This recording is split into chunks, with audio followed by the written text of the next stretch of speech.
I recently got given back my AMD R9 Fury, an 11-year-old flagship you can now pick up for around £30. So today we're going to find out, is this really all the graphics card you need in 2026?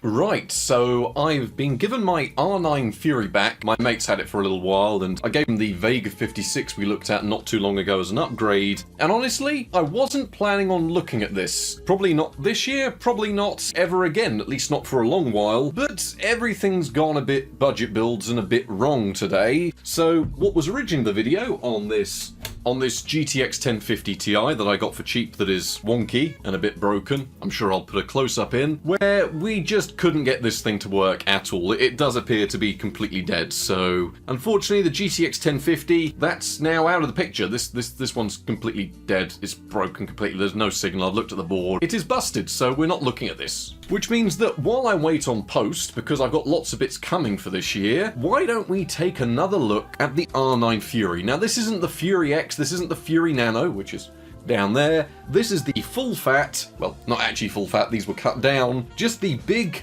add-in board R9 Fury cards, which I happen to love. I have done a dedicated video on this where we looked at the Fury flop story, and I loved this card. I got so many years out of it. My mate has got multiple years out of this card. I mean, why don't we just take a look at the R9 Fury and how it's holding up in 2026? Because, I mean, I'm actually quite curious. So let's plug this thing in, make sure it still works. I mean, it did a couple of weeks ago when I picked it up off my mate around Christmas, and see how it's holding up, because they are cheap right now.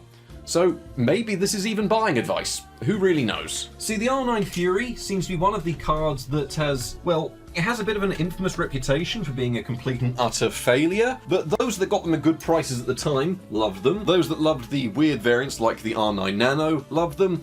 And the Fury X, I'm sure one day we'll look at it, but they've just not come up cheap enough for me, at least not ones with a working cooler. And the longer time goes on, the more and more that's likely to be a problem. But these are going from anywhere from about £30 to £60, the £60 figure being on CEX with a 5-year warranty, so they are in the realms of affordability now. It has been, I think, when was the last time we looked at this? 2018? Which is 8 years ago was the last time we looked at this card? Ridiculous, I know, but we'll do a bit of tweaking, do a bit of configuring, see how it compares to modern cards. We can prop it up with, what about a stack of 775 processors? That could work. There we go. That's a good solution. And if there's one thing you at least get with these now cheap R9 Furies over the equivalents, such as the Nano and the Fury X, you get a really beefy looking graphics card. But yeah, while this restarts, I mean, the R9 Fury, it was a bit of a failure on launch, but fell into its own with prices becoming heavily reduced. Lots of people that grabbed the refurb, or in my case, I got myself a display model for about £150-ish near launch, which was a bargain. And what you ended up with was a card at the time that could do 4K with no problem. It was great at 1440p. The memory bus means that some of the more powerful variants are actually better than Polaris cards at resolutions higher than 1080p. Honestly, pretty solid graphics cards. And now they are cheaper than the equivalent Polaris cards or Vega cards, at least at the moment, because the RX 480 and RX 580, they've gone up in price a little bit this year. We all saw it coming, but it has actually happened. If you are someone that is using this as buying advice, then always run the modded drivers, because they are a lot better than the standard ones and come with nothing but advantages. So they are the RDNID drivers, something along those lines. So yeah, it falls into the £60 region if you're looking at actually just buying one off the shelf. So when you consider this is the same price in the UK as a GTX 1050 3GB, a 1063 GB, RX 480 8GB is now up to £60 now. You know, it's a pretty decent looking choice. It's not until you start getting into these newer cards like the 5500 XT for £65 that you're seeing cards that are noticeably newer, not terribly priced. So yeah, if you go and look at the world of eBay, there's one here that's sold for just £39, which good luck finding an RX 580 or RX 480 at that price in this year. Same here, another one, exact same model as this, £39.99, buy it now. Here's one in boxed, 55 quid. As you can see, unless you're buying the quite rare and quite cool R9 Nano, you can pick them up for quite reasonable prices. Right, if you do get an R9 Fury or you do get one of these cards, first thing you want to do, increase your power limit. They are power limited out of the box on all variants. From here you can start undervolting, because it just increases performance. So what we'll do is we'll go through and we'll try and do a lazy overclock, so just copying the power state from 1056 all the way across. Performance has just shot up dramatically while the card uses less power. Simple as that. We just copied the power state from here all the way to here.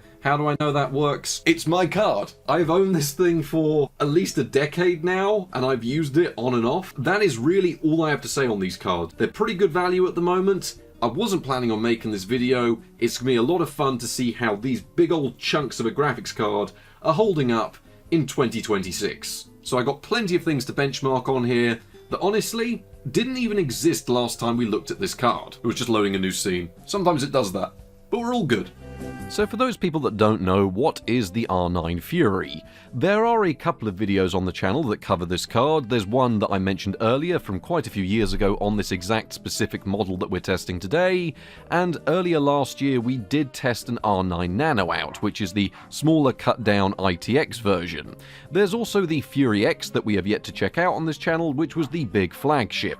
What you really need to know as a quick recap is around 11 years ago AMD launched a lineup of flagship cards which were called the Fury range, and they all utilized HBM memory, which is something you really don't see anymore on consumer products, and it didn't last too much longer after this, to be fair. And to be fair, they were the first time in a little while that AMD was incredibly competitive with Nvidia, and they aged rather well. Unfortunately, a rather poor launch with pricing that was too high and quickly slashed meant that most people didn't go for this as an option. I myself did, because I was one of the lucky people that picked them up cheap. As time has gone on over the decade, they have dropped in price quite dramatically, to the stage where we're now finding them today for £30. But just how much power are you getting for this £30 you're spending? Well, they were powerful cards for their era. Despite now being a few years old, they are based on GCN3 being the Fiji Pro variant. They come with 4GB of HBM1 memory, 4GB of course being the limitation of the first generation of HBM, so this is as high as it goes. They do have a 4096-bit memory bus, which is absolutely insane even today, and modded drivers are still available to try and keep things relatively up to date. The rest of the specifications are very similar to actually using a Vega 56, with the same 3584 cores, 224 TMUs, and 64 ROPs. It does have DirectX 12 support and Vulkan, but this can be hit and miss in the latest of titles, but generally you won't run into all too many issues. It's more driver side and artificial locks from modern games that are keeping it from playing.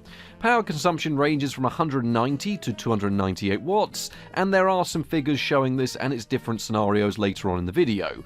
You can grab these anywhere from £30 on eBay up to £60 with a 5-year warranty on CeX. So it's a weird card, because for such a not exactly well-selling flagship, because this isn't one of the special ones, this is the add-in board partner version, well, you can still find these, and people aren't going after these as much as they are, the actual special versions of the card, so there is some value in getting one. When it comes to setting up an R9 Fury, in case you are interested in getting one because of this video, you can usually follow the very basic tutorial I did at the start and undervolt the card. Now, the advantage of this aren't so much extra performance. It's not like the RX 580 or the Vega cards, where you do see a noticeable increase in performance along with your lower thermals and your lower power consumption. For the case of the R9 Fury, it is all about the thermals and all about the power consumption, which you can nearly slash in half in some instances purely by doing a few tweaks here, in which case you now end up with a card that is pretty power efficient, offering quite a lot of performance. And when you compare it to other cards that are similar, well, it does perform really quite well. It beats a GTX 1063GB, it beats the RX 580 still, it's just shy of the R9 Nano, which of course is a full Fury X die that's been power limited.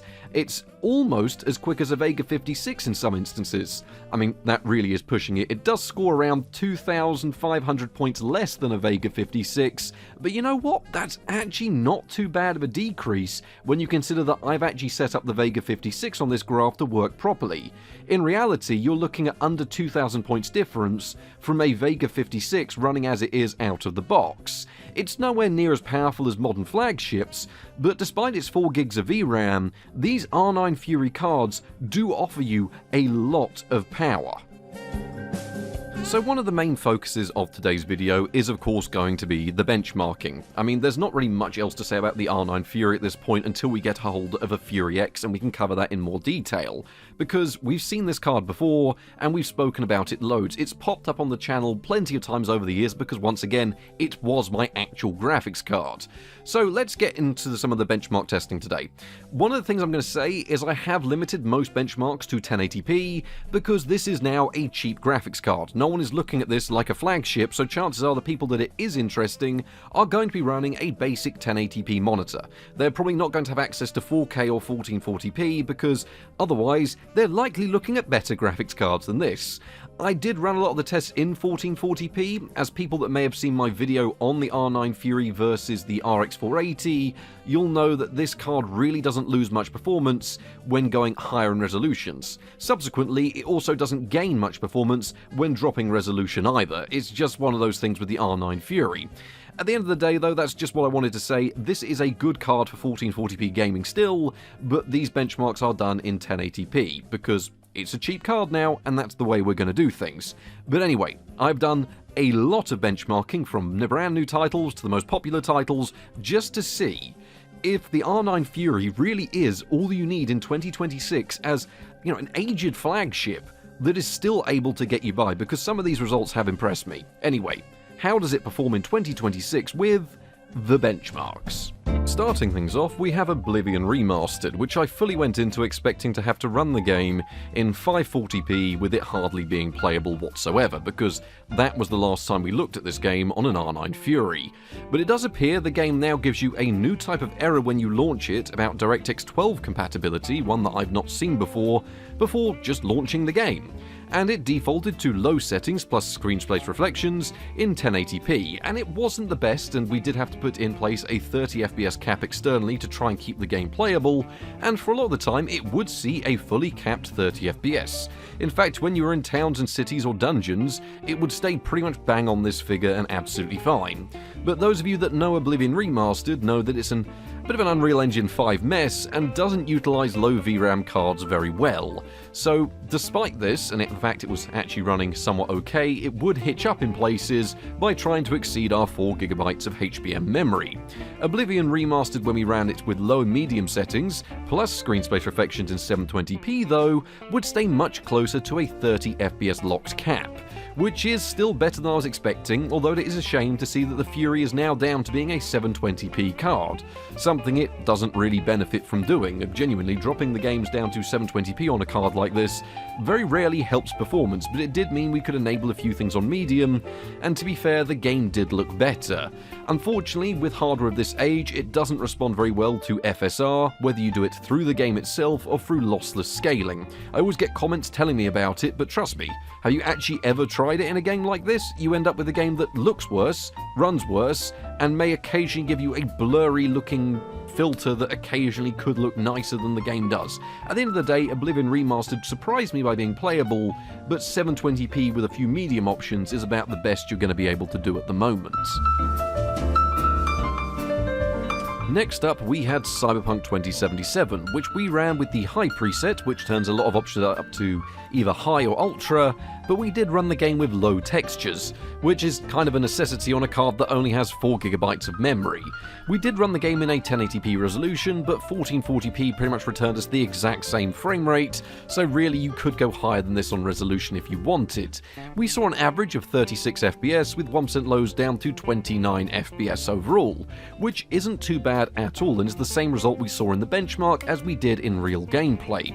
Honestly, with a 30 FPS cap in place, you'd likely have a pretty good experience.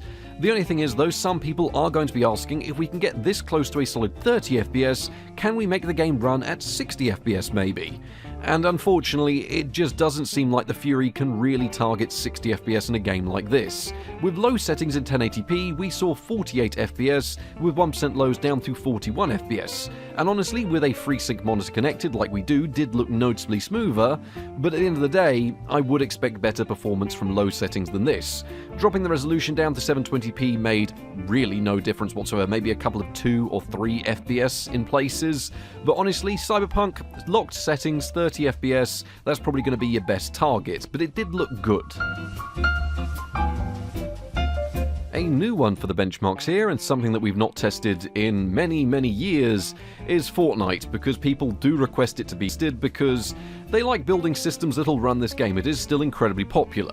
The game defaulted to a mixture of medium and high settings in 1080p, utilising the DirectX 12 renderer, which does really help out performance in games that have changed over to it. We saw an average of 102 FPS, with a really rather competitive frame time of 1% lows down to 93 FPS as well. So Fortnite wasn't really a problem, and it is worth noting that you can turn up the resolution once again to 1440p, and you will see virtually no change in the frame rate.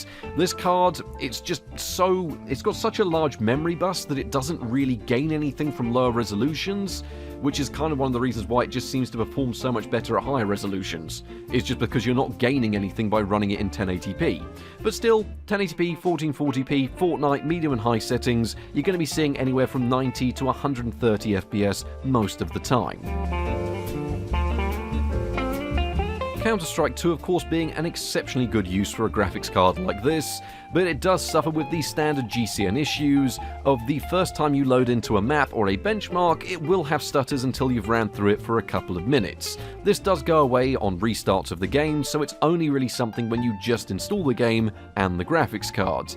After this though, the game does run really well with competitive settings and a frame rate that is the same in 1080p or 1440p, with an average of 201 FPS and 1% lows down to 178 FPS. Now this really is rather competitive. This is the same throughout online deathmatches, as well as offline practice and competitive scenarios. In fact, from my experience of playing this game on this graphics card, it actually runs better than this in real competitive matches because there's simply less going on. So for Counter-Strike 2, this is actually a really affordable way into having a competitive frame rate at decent settings and a decent resolution as well. So for 30 quid, you can get into Counter-Strike rather competitively. Next up though, and this didn't exist last time we tested this graphics card, is GTA 5 with the Enhanced Edition, because this card was always exceptional for the GTA games. But now we have a new Enhanced Edition to test, and does it still handle it well? Well, yes it does. Utilising very high settings, which is about as high as the game actually goes with a 1080p resolution, we saw 76 FPS on average, and 1% lows down to 71 FPS. Once again, this didn't really change much if you put the resolution higher than this, so you can enjoy this game with nice settings and nice resolutions and a very, very good frame rate. It's worth noting that I did go over and test the new online version of GTA Enhanced, and we did see the frame rate suffer around 10 FPS for our average, now down to 65 FPS overall, and 1% lows down to 54 FPS. The one thing that I did note on this graphics card is the performance actually went up when we were in the city and went down when we were in the desert, which is the opposite of how it used to work on the legacy version of the game. But still, GTA 5 Enhanced Edition looks great, runs great, and you can still play it online absolutely fine. In terms of legacy benchmarks, not that there's going to be many of them included, this is a reminder of how this graphics card used to handle the legacy version of the game. Ultra high settings plus AMD CHS shadows in a 1080p resolution returned us 94 FPS on average, and this could often be over 100 FPS when not much was going on. I mean, this is what this card was always made for. Turning up resolutions doesn't impact the frame rate nearly as much as you might think, and despite only having 4GB of VRAM, GTA 5 doesn't even use very much at these settings. So this was with all the added extras turned on, and it just runs absolutely fine. So that's kind of one of the reasons why I got one of these cards back in the day. For games of its era, you're looking at being able to max them out with no problems. In fact, running it in 1080p, you could honestly just power limit the card right down and you'd have no problem still enjoying the game at 60 FPS. The online version of GTA 5 Legacy, though, is still rather intensive, mostly because of its lack of optimizations when you go over 16 players, which did result in a lack of utilization, now dropping us to 68 FPS on average, with 1% lows down to 54 FPS. Honestly, I'm not going to say this is too different from how it used to run back in the day, because GTA Online, when you do go over 16 players, has always been a little bit of a problem. It's just something that's worth checking in on now, because maybe the 30 FPS deficit you now get going online does seem a little bit worse than it did back in the day. Now, this one really is a bit of a shame and is one of the reasons why we are going to be getting into benchmarking Linux this year, because unfortunately the Vulkan renderer for Baldurs Gate 3 just doesn't work for AMD cards here on Windows. I have no idea why. It used to back in the day, but for some reason now, after updates and updates, it simply just doesn't work anymore. But with DirectX 11, it's just not great. The game does suffer with stuttering. Medium and high settings plus low textures made sure the game actually looked okay and had enough effects to mask lower texture quality, but we were able to run the game in a 1080p resolution absolutely fine. On games like this though that are already struggling, higher resolutions could actually cause some detriment to the performance, but we did return an average of 54 FPS, just with 1% lows down to 37 FPS. Honestly, in my personal opinion, if you did want to play this through on an R9 Fury, I'd probably cap the frame rate at around the 30 to 35 FPS range, and then I'd just turn up the settings until I couldn't run them any higher, probably keeping textures on low but turning up enough effects that it does look pretty good. So Baldur's Gate 3 is playable, you're just going to have to decide if you can handle the stuttering or if you can handle a 30 FPS frame rate cap. Always a popular one to test with BeamNG that has been updated quite a lot since we tested it back in the day. Now, starting off with ultra settings in 1080p, the card was actually able to handle it, but since newer updates it does like having cards with more than 4GB of memory, so we did see it just about hovering around the 30 FPS range during the jungle benchmark. It is worth noting though that running the game with very high settings instead, which honestly I could hardly tell the difference between ultra and very high, it looks about the same to my eyes, we did see the game run much better, now hovering between 45 and 55 FPS most of the time. This of course was in a 1080p resolution, and given this game can be quite VRAM heavy at higher settings, it does mean that you are limited on resolution here, and 1440p would actually take a bit of a dent. But still, at the same time, BeamNG looks great, more than playable, and you're playing with either very high or ultra settings depending on the map and frame rate you're looking for. Now, this is a game that we actually tested back in the day because, well, it's actually more popular now than it was back then. Just at the time it seemed more vocally important to people, but we ran PUBG with normal settings, well, normal textures and very high settings in a 1080p resolution.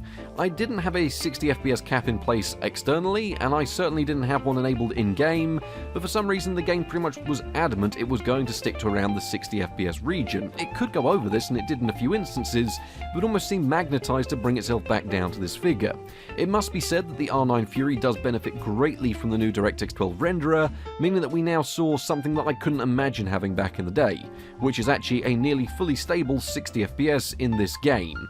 So it is worth noting that performance in this game has improved, but does also mean that it actually now runs better than ever on the flagships that we used to use to try and at least make this game playable, something that I really wasn't expecting to see.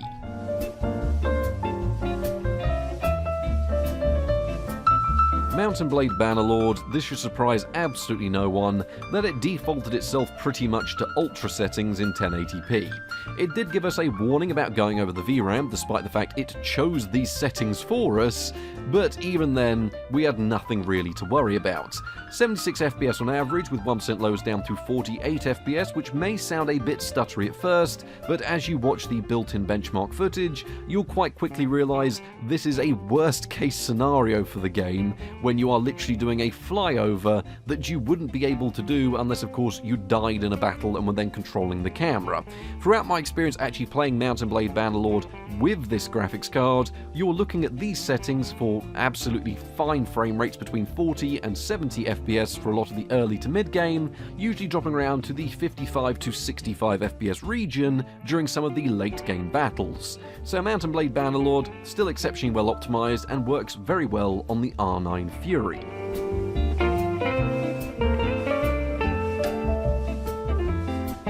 Red Dead Redemption 2, despite the absolutely phenomenal visuals and actual frame rate we're seeing on screen, these settings weren't chosen by me.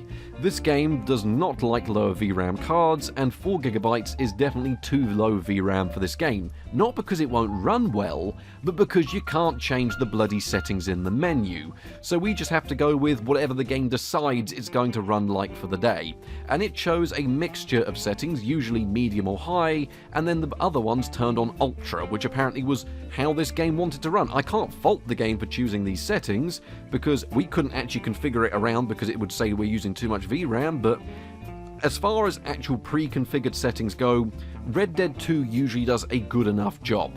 We saw 61 FPS on average, with 1% lows down to 52 FPS, which could drop to around the mid-40s when lots was going on, or you were in a more built-up environment. Keep in mind this was when lots of volumetrics were on screen with the weather that was happening for this benchmark, so Red Dead 2 works absolutely fine. I just hope that when you actually launch the game on your R9 Fury, it chooses the same settings as me. Otherwise you're going to have to whip out the config file because of how this game works.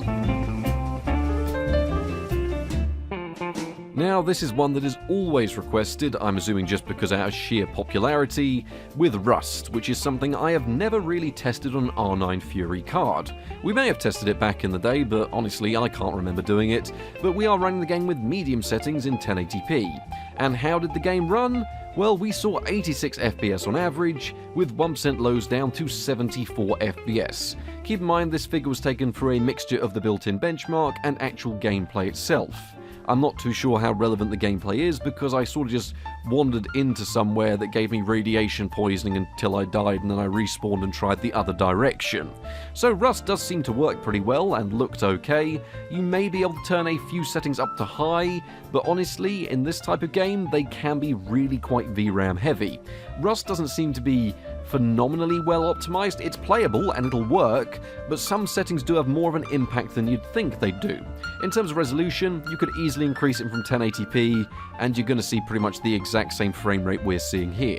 It did also take a few moments for everything to load in game, but that's done that for me on all graphics cards I've benchmarked.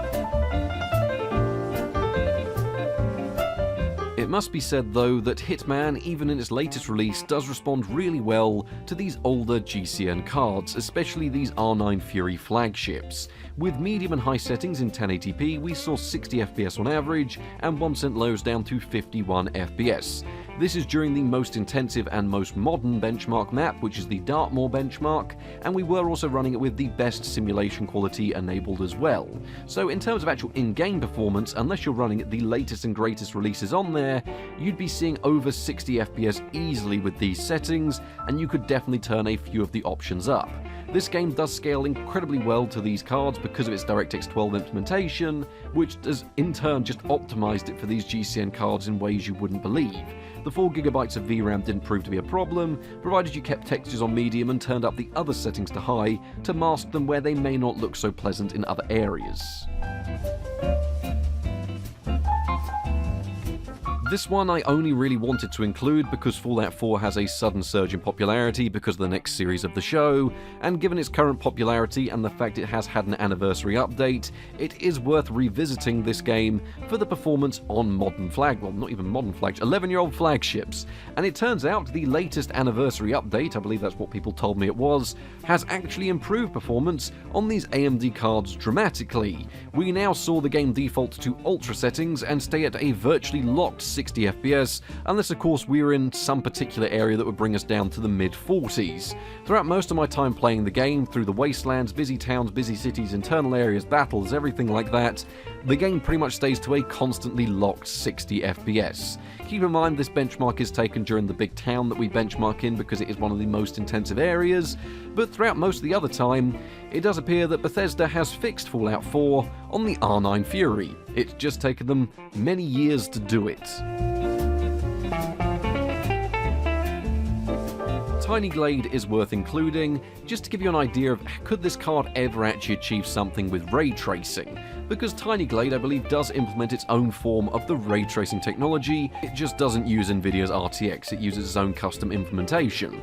And honestly, with no upscaling technology or anything of the sort going on, and the quality options enabled in a 1080p resolution, we saw it run at 56 FPS on average, with 1% lows down to 47 FPS. Now, I know this isn't the most intensive benchmark because it is just a relaxing little game, and it is a little game, but it's nice to see an R9 Fury pull off this type of technology.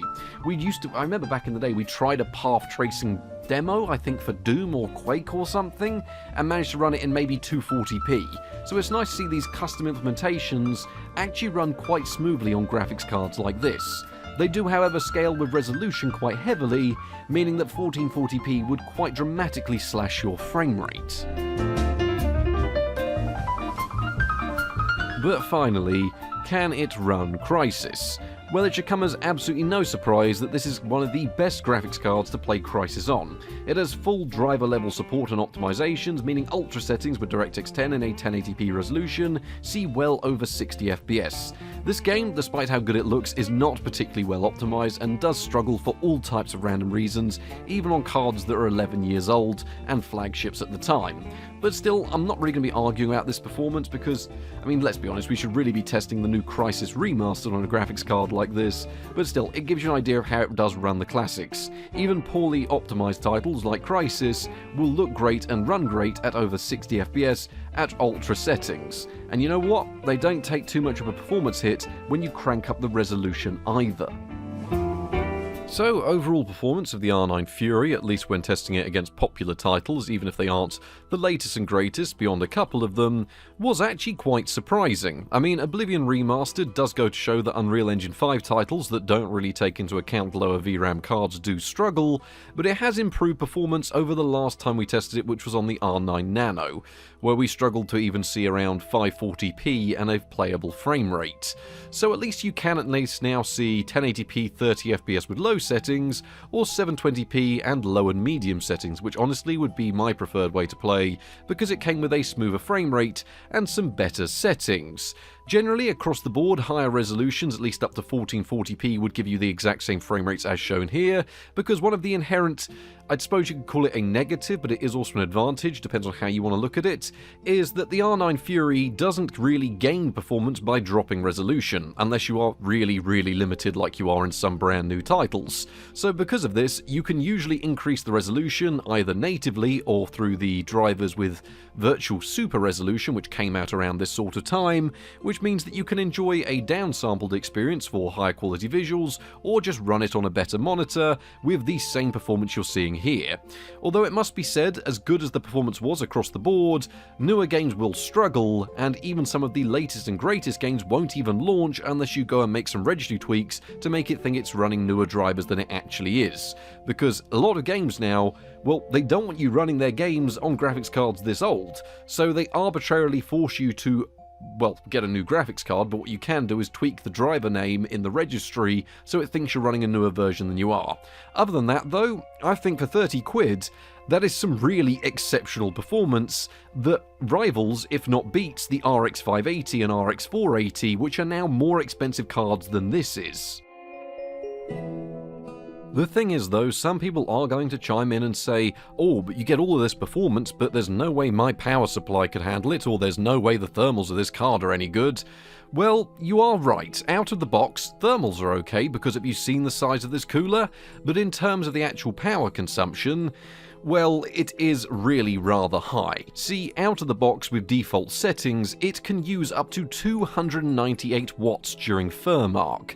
Now, Furmark is never representative of real-world usage, and on these GCN cards and the way it acts like a power virus, it makes them work at workloads that this card would never achieve during gaming. Then again, out of the box while gaming, it can still use 258 watts. With a simple undervolt though, we see this now drop down to 171 watts during gaming, which is a substantially lower number, and is quite easily achieved on virtually all R9 Fury cards. Most of them tend to undervolt really rather well, which is why they ended up releasing the R9 Nano, which once again still benefits from undervolting.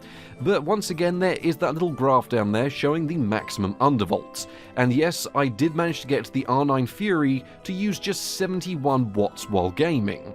and it took a little bit of tweaking around, and this was the best performance I was able to achieve in this sort of ballpark, but we were still able to run GTA 5 Enhanced Edition completely maxed out in a 900p resolution with a decent frame rate. Honestly, if I didn't want to keep the statistics up on screen, you could have just run this in 1080p with no problems. So yeah, you can still get away with making the Fury really rather power efficient, just I'd really recommend you go for an undervolt at minimum. Just that's the main thing you should do. If you're getting one of these cards, don't run it with the settings it has out of the box. It doesn't really lose performance, but you'll get more stable performance, and what you will get is better thermals and of course better power consumption. It is worth noting though, with the maximum undervolt, the fans on this card didn't even turn on. It stayed under the thermal threshold purely by just utilizing that massive heatsink. So you could technically have a completely silent graphics card if you went about it that way. All that's really left to say about the R9 Fury though is it does come with AMD VCE support, which for some reason I went through and did my usual AMD VCE testing, but for some reason it capped my frame rate that I was recording at either 12 FPS or 7 FPS, which when I open up in my actual video editing software, just speeds up the footage to match what it should be, so it looks a tad ridiculous. You can get a rough idea of the quality you should be getting, because I did the standard high quality test and also the test at 3 megabits per second, but the problem is it just looks absolutely unusable, so I'll have to look at that again in the future. I probably messed up something in OBS when I went to do this, but you can screen record on the R9 Fury. It's nothing groundbreaking by today's standards, but it is enough to actually record some gameplay. Streaming at lower bit rates though, it was a pretty good result for its era, but that era was now 11 years ago, and given the fact that Intel seems to be dominating in this era, which is mostly what I use for encoding these days, it's just an added bonus to having this flagship, but at the end of the day, it's not a feature you should go out and buy the card for. So there we have it, AMD's R9 Fury, and this isn't even a special one, this is just the cheap one that you can go and pick up from eBay auctions, Facebook Marketplace, and they pop up virtually everywhere. And to me, this has been my graphics card. I've owned this thing since launch, and it has been pretty much perfect. It's not stopped working, but then again, I have always ran it undervolted, it's never been mined on. It's just been a solid graphics card that's been passed around to whoever needs it and people I know. At the end of the day though, in terms of 2026 reality, this is quality flagship performance that is going to offer you a solid 1080p or 1440p experience in a lot of the top 100 games on Steam for £30. And given that Polaris with the RX 480 and RX 580 is going up in price, I mean, I've just bought an RX 590 for a video and that'll be coming soon, and that cost me around 60 something quid, and I really doubt it's going to have better performance than this R9 Fury does. So yeah, I really do think the R9 Fury is offering some serious value prospects to people that just want to get a decent graphics card for a cheap price. Maybe you want something that's going to last you a few years, maybe you want something that's just going to get you by for a few months while you save up for the extortionate prices graphics cards are today. At the end of the day, I've been a fan of this graphics card since launch, and I know not everyone else has, but I don't think anyone can really argue that for 30 quid, you're going to struggle to find something that performs better than this. So I hope you've all enjoyed this look back. I know it's been a very benchmark heavy episode, but it is worth noting that, you know, our benchmarks have got a lot more in depth over the years since the last time we looked at this. We do more power testing, we do more thermal testing, and altogether the videos have come a long way in the 8 years it's been since we last looked at this graphics card. So I hope this has been a good refresher for some people, some good advice for others, and just a bit of fun for anyone else. So thank you all very much for watching, and good night.